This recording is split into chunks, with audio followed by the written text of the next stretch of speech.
Today, inshallah, we're going to be doing something, it is potentially controversial, but inshallah, we're going to navigate this through without any controversy. It's a very sensitive topic, but it is a topic that needs to be discussed. And today, I wanted to touch briefly upon the issue of the controversy on this date. As most of us are aware, and the next generation is becoming aware, and there's no point hiding this, the 10th of Muharram is a very disputed date amongst the two strands of Islam. We, the people who follow the Sunnah, Ahl Sunnah, we consider this a day of ibadah, a day of fasting, a day of rituals. The other non-Sunni movement, they take this as a day of mourning, as a day of importance because the grandson of the Prophet ﷺ was massacred on this day. Now, I've given a long talk about the incident of Karbala. Today, I wanted to touch briefly about another contentious issue, and that is the persona or the figure of Yazid ibn Muawiyah. Yazid ibn Muawiyah. How do we view this person, this Khalifa? Because he was a Khalifa of the Umayyads. What is our position about Yazid ibn Muawiyah? So let us begin by setting up the stage. Who is Yazid ibn Muawiyah? He is, of course, the Khalifa that was given power by his father Muawiyah. Muawiyah is a young Sahabi. By young Sahabi, I mean he saw the Prophet as a teenager. He is not to the level of Abu Bakr, Umar, Uthman, Ali radiallahu anhu. He's not of the Ashra Mubashara. The Sahaba are many categories. Ibn Hajar has 10 categories. The last batch of them, those who embraced Islam at the conquest of Mecca. That's the last batch. And that is Muawiyah radiallahu anhu. So he is a Sahabi. Because he is a Sahabi, so we have a theological belief about him, that he would never do something against Islam intentionally. He would never intentionally want to, astaghfirullah, lie about the Prophet or something like this. So he comes under the general rubric of Sahaba. When he became the Khalifa, he decided to put his son Yazid as a nominator. He's going to put his son Yazid. And as you know, this transformed the Khilafah from a shura to a dynasty. So this was a very historic, by historic I don't mean positive and negative. Historic means something important happened that changed the course of history. He decided to put his son Yazid in charge.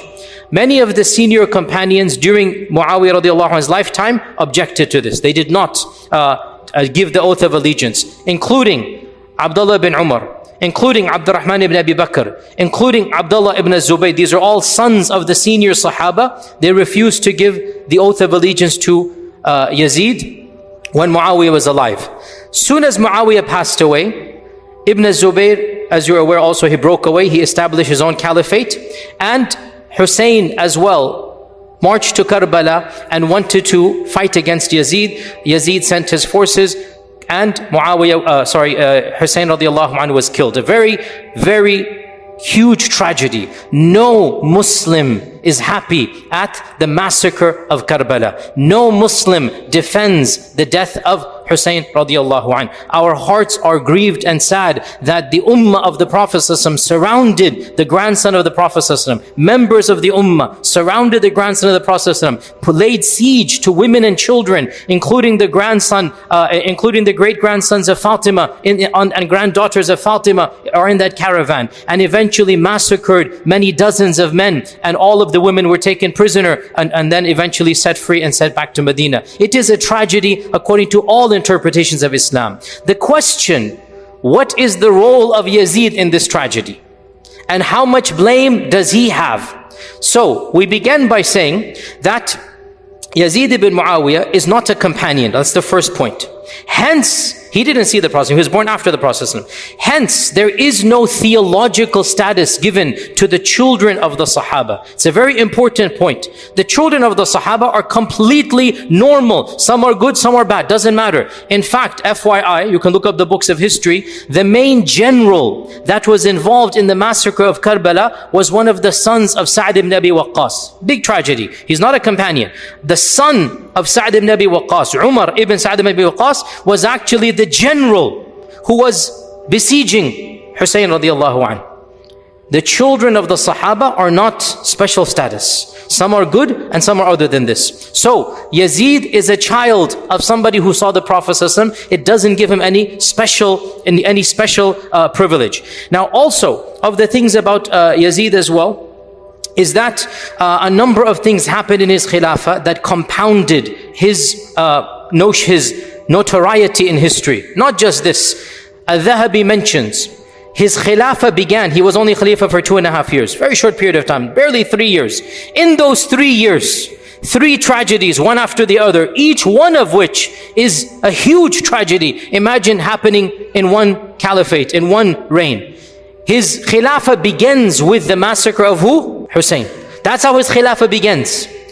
And it ends with the army, his army surrounding Mecca, throwing catapults and destroying the Kaaba because Ibn Zubayr rebelled against him. Ibn Zubayr had his caliphate. And in the middle was the massacre of the people of Medina. SubhanAllah. Yani for those who don't know all of these sordid details, you can listen to a lecture of mine online. It's a very generic title on purpose. It is called Some Incidents in the First Year of the Hijrah. That's the title of my video lecture. Some Incidents in the First Year of the Hijrah. You can find that online. You will find this entire episode. And the reason I say this is because we need to know our religion is divine, our history is human.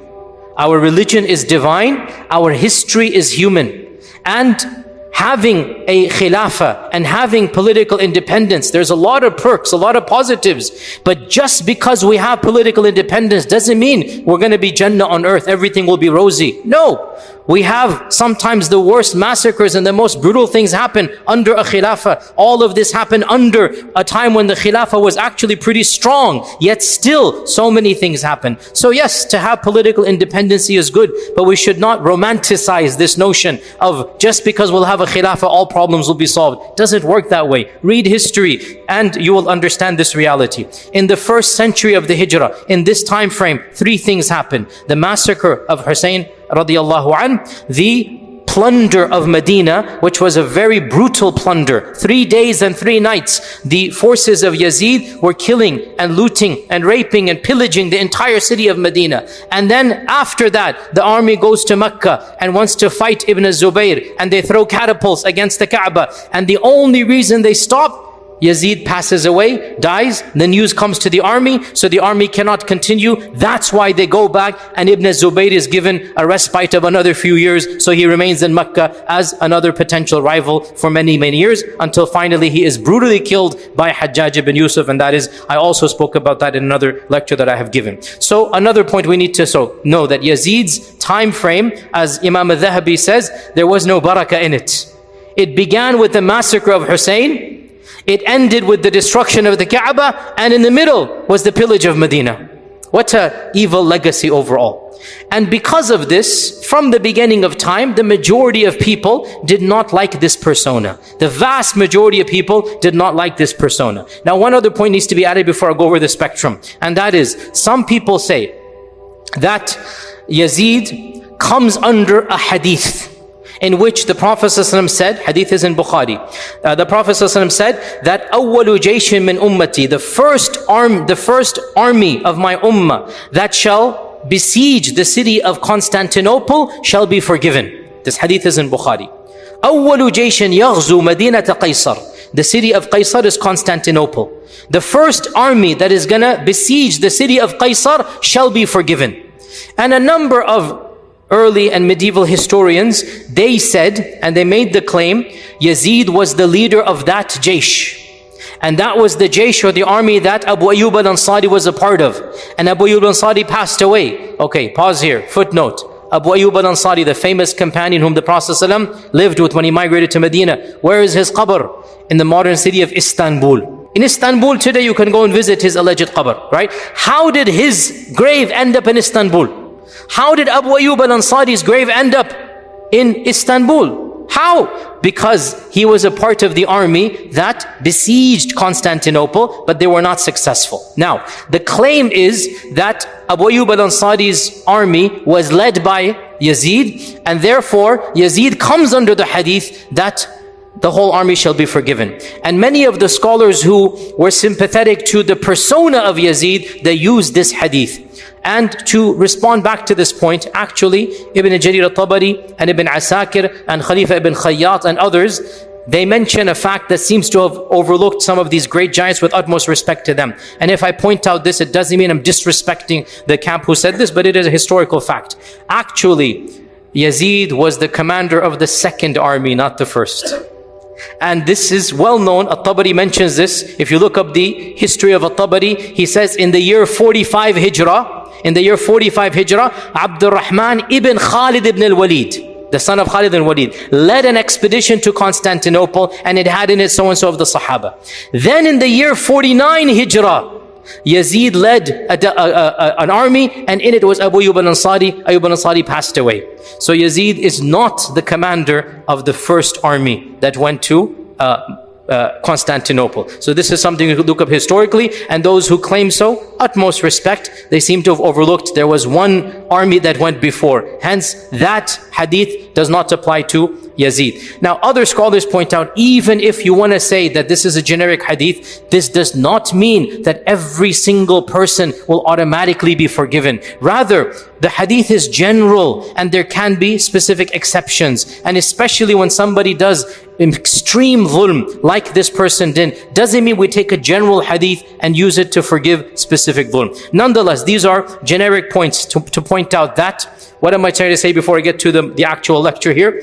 That is, there is nothing special that we can mark Yazid with as having been forgiven, or a Sahabi. No. Rather, he is just like any person of his era. Now we look at the negatives he has done. Now, the brief lecture I'm going to give, because this is a very detailed topic, I wanted to introduce to you that within our Ahl Sunnah scholarship, there is a spectrum of opinion about Yazid ibn Muawiyah. There's a spectrum of opinion. And you have the entire line, the entire spectrum, from outright kafir to defending him. We have this entire spectrum historically. I'm just giving you the facts right now. I'm not giving you my opinion right now. I'm simply telling you, you should be aware. Why is this spectrum? Because, and this is the key point, we do not believe that the incident of Karbala is a theological one. It is a historical one. So if somebody has another opinion about the interpretation of the events, it doesn't make that person a deviant, a heretic. No. Karbala took place after the death of the Prophet ﷺ by 30 years, 40 years, 50 years. There can be no theology. The Quran has been finished, revelation. The Prophet ﷺ is no longer amongst us. Karbala and the massacre of Hussein is a historical tragedy, not a theological one. Our theology doesn't change. Iman doesn't change. Allah and His Messenger doesn't change. The Quran does not change. It is a historical tragedy. Therefore, if a person differs about interpreting the blame of Yazid, we can disagree, but the person doesn't become a heretic, a wrong belief.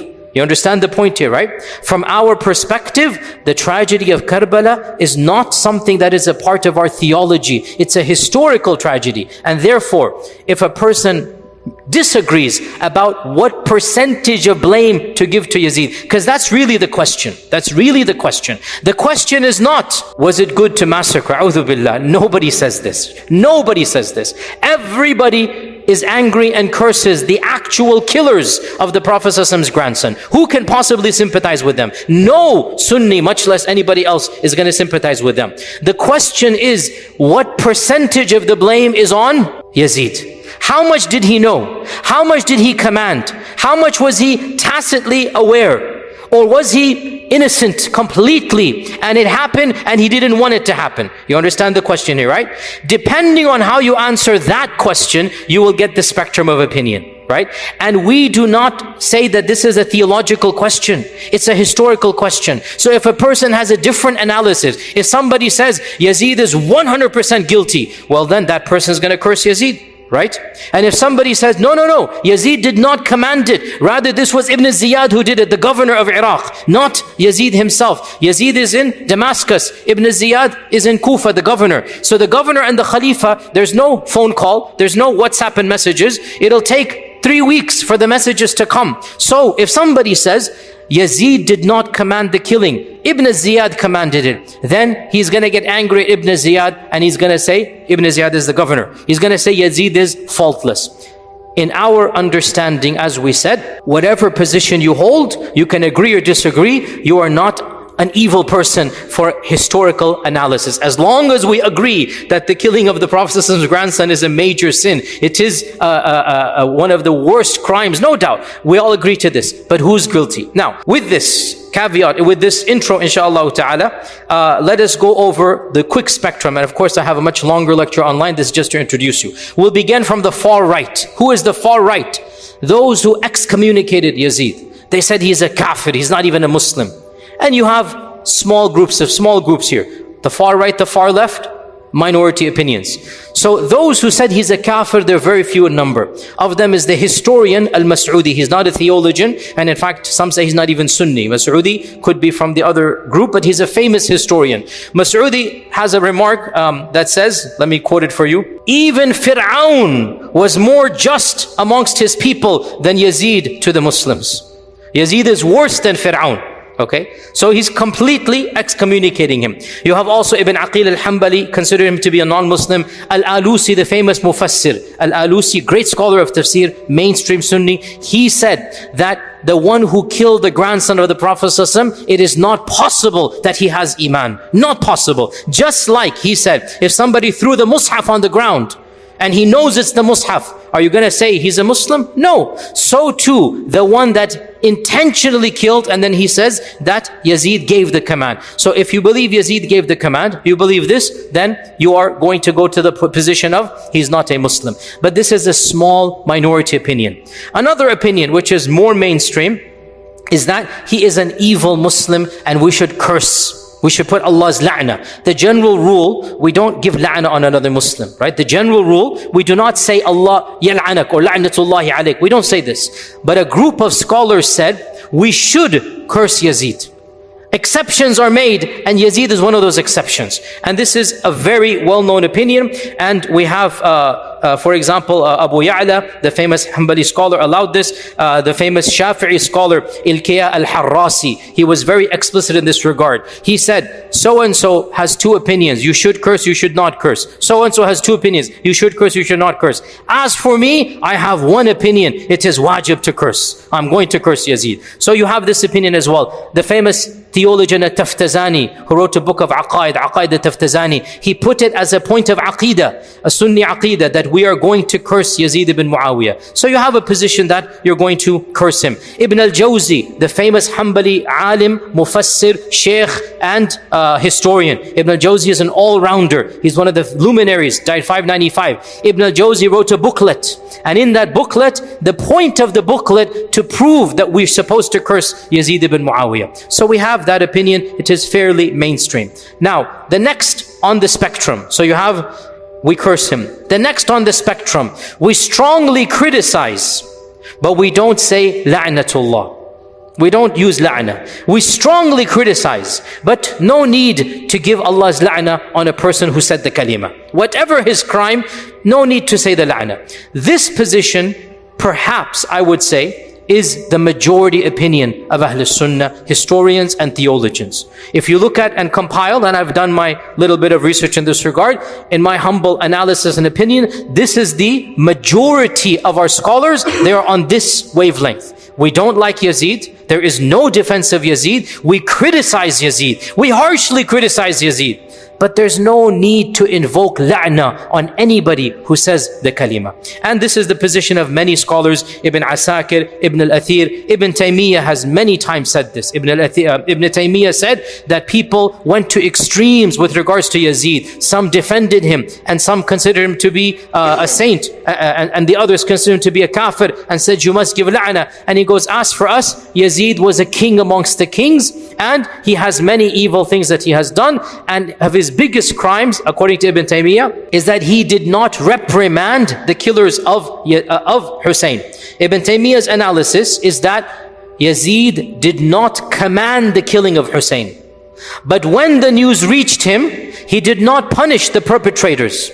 So, that's a problem. If you didn't command it, then you should punish those who did it. But he didn't punish. So Ibn Taymiyyah says he deserves to be criticized for this. And that is his analysis. Al-Dhahabi as well, as I said, Al-Dhahabi says, Allah did not put any barakah in Yazid's era. There was no barakah in Yazid. He began with the massacre, he ended with the destruction of the Kaaba, in the middle was the pillage of Medina. There was no good in the time of Yazid. Also Ibn Kathir has a lot of harsh words for, Ibn Kathir the Mufassir, Ibn Kathir the historian, has a lot of harsh words for Yazid, but he doesn't curse him. So this is I would say the majority middle position. Now we turn towards the other side now. We're going on the barometer, right? From kafir to la'na, to get angry but no la'na. Now we go to the next position. What is the next position? We stay silent, and it is prohibited to give la'na, and maybe even we shouldn't criticize.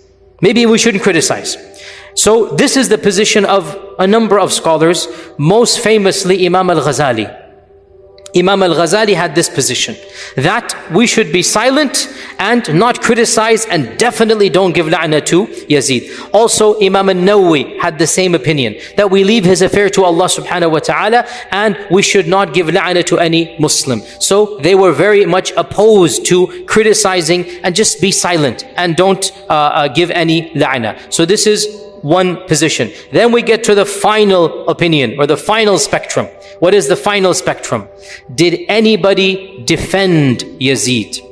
There's a small group of people who defended the persona, but not, as we said, the massacre of Karbala. As we said, nobody in Ahlul Sunnah defended the massacre of Karbala. Alhamdulillah, nobody can do that. It goes against Iman to do that. But there were few people, they said Yazid is 100% innocent. No blame whatsoever. He has no blame for Karbala. And therefore they defended some of the good, whatever good they found in the history books, whatever, they defended. And in particular, there was a theologian in 5th century Damascus by the name of Abdul Mughith al-Baghdadi. He wrote an entire book, Fi Fadaili Yazid, regarding the blessings of Yazid. And in it he tried to find ways to exonerate and whatnot. And it was because of this book, we said, remember that, Ibn al-Jawzi wrote a book criticizing Yazid. Remember that? It was because this scholar wrote a book praising Yazid that Ibn al-Jawzi wrote his counter to this. And he blasted the scholar and he said Yazid should be cursed, etc., etc. So we have this entire spectrum over here. To conclude, the position that a person holds regarding Yazid is not a point of theology. Hence, we should not make it more important than it is. It's a point of history. We should also avoid sectarianism in this regard. Sectarianism, it is my humble opinion, you have heard me speak a lot about this, that these sensitive issues, there's no point ignoring them, because our children are asking. If I don't talk about it, they're going to listen to other people and they're going to give a different perspective. The internet has opened the floor for everything. So there's no point ignoring. We cannot tell our children don't ask. They're worried, they're concerned, they're asking questions. So I believe the best way to present as neutral as possible, without riling up hatred, without making people hate other people. We can teach without preaching hatred. That's what we're trying to do over here. And you know, by the way, it needs to be said, in Albuquerque, the series of murders that occurred, right? It's because of now we found out sectarian hatred. We don't want to do this, a'udhu billah. We need to rise above this. There must be a way to teach the differences without teaching hate. I hope inshallah I can and others can do this. So bottom line, to conclude, the massacre of Hussein is a tragedy of the highest magnitude, and it is a historical tragedy. No mainstream Muslim defended and was happy at the death of Hussein radiyallahu ta'ala an. Whoever is responsible for that murder will have to face Allah with the most precious blood on his hands. The most precious blood, the grandson of the Prophet ﷺ, that person will have to face the wrath of Allah subhanahu wa ta'ala. The question though, how much was Yazid liable? What percentage did he have in all of this? And I said there's a whole spectrum of opinion, and I will give you now at the end of this my own personal opinion. Take it or leave it. It's not a point of theology. I have read with my own research, you can take it or leave it. I have opined, it's an opinion, that it is not fair to exonerate Yazid even 80%, 90%, 70%. On the contrary, Yazid was the one who sent a brutal military general with the commands, make sure Hussein does not get to Kufa. And that's it. He left it open. He left it open. If he wanted to protect Hussein radiallahu anh, it was his job to make that point. You know, when the government wants to catch a criminal, they say dead or alive, or they say we want him alive. Correct? You know, to this day, when the government wants a criminal, they'll give you two options: dead or alive, or no, we need this guy alive. Make sure you don't kill him. Whoever wants to get the bounty, you have to give him to him alive. This is the way of the world. Everybody does this. The fact that Yazid was ambiguous is a crime right here. Now, on top of this, the claim that Yazid was not happy at the death of Hussein radiallahu anh, in my opinion, is not correct. Multiple early textbooks mention that he was initially happy. Even Ibn Kathir records this. Also, in my opinion, and this is very gruesome, but I'm sorry to be blunt, you should know this. This is our history, and it's better you hear it from me. The head of Hussein was brought to Damascus, and it was displayed to Yazid in the palace of Yazid.